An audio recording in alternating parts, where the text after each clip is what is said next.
الفاظ یہ ہیں کہ سیدنا عمر نے ایک کوئی کرسچن پادری تھا، اس کی طرف پیغام بھیجا اور اس کو بلوایا اپنے دور خلافت میں اپنے پاس، اور کہا کہ بتا تیری کتابوں میں میرے بارے میں کیا پیش گوئی لکھی ہوئی ہے، پروفیسی کیا موجود ہے؟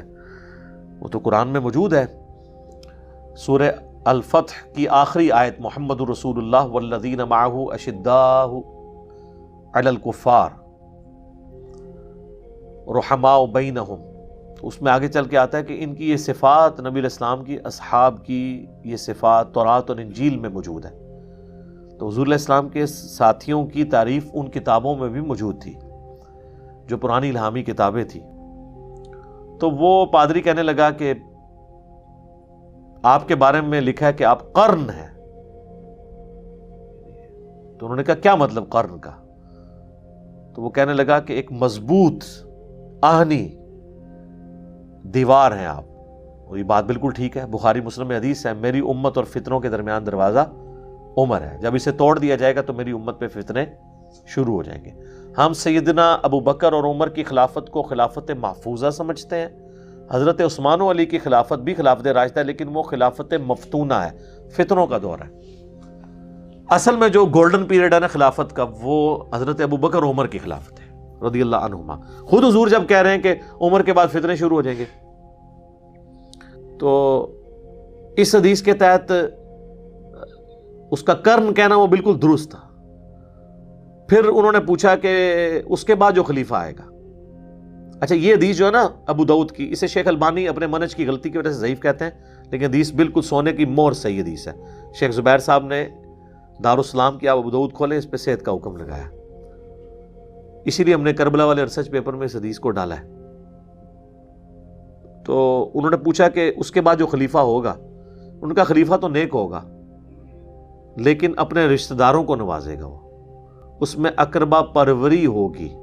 یہ نیگیٹو اقربا پروری نہیں ہے، وہ تالیف قلب کے لیے بنو امیہ کو انہوں نے ساتھ اٹیچ کیا، لیکن ظاہر ہے کہ حضرت عمر کی پالیسیز تو یہ نہیں تھی، اور اس پالیسی کا اہتمام نہیں ہو سکا تو پھر اس کے نیگیٹو رزلٹ بھی سامنے آئے۔ تو اس پہ حضرت عمر کی زبان مبارک پہ یہ الفاظ جاری ہوئے، خدا عثمان پر رحم کرے، خدا عثمان پر رحم کرے، خدا عثمان پر رحم کرے، 3 دفعہ فرمایا۔ اس میں نے کہا تھا کہ یہ حضرت عمر کی اسیسمنٹ تھی جو واقعی کرامت کے طور پہ ظاہر ہوئی، کیونکہ ان کے دماغ میں پلاننگ ہوگی نا کہ میں 6 رکنی کمیٹی بناؤں گا اور ہو سکتا ہے وہ حضرت عثمان پہ متفق ہو جائے، لیکن کوئی کلیئر کٹ تو چیز نہیں تھی موجود۔